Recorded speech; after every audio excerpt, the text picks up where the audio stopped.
Goodbye.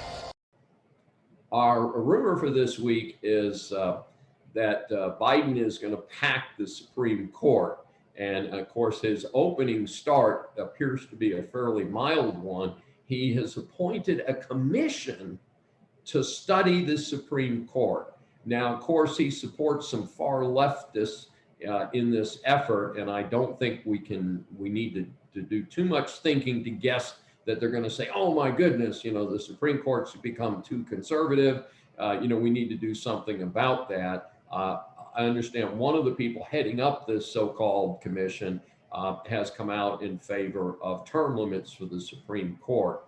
Let me back up a bit. I have some feelings about that also. I would have liked to have gotten rid of Ruth Bader Ginsburg at least 20 years earlier. So while you liberals are thinking about, gee, wouldn't it be cool to do this? Remember, it cuts both ways.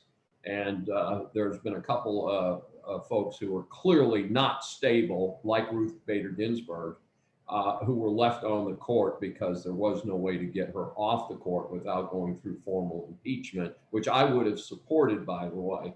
And so let's settle down a little bit. 9 is a pretty big number by itself.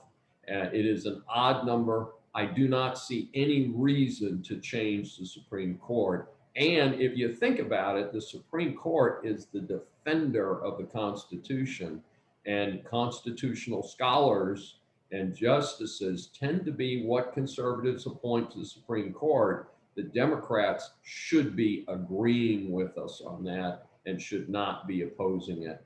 I actually will make a prediction today. I do not think the Supreme Court, the number of justices, will be changed.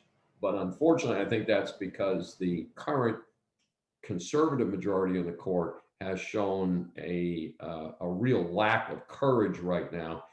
Personally, I think they're being political. I think they're picking their cases and picking their decisions in an effort to not stir up the whack leftists that are presently in charge of Washington.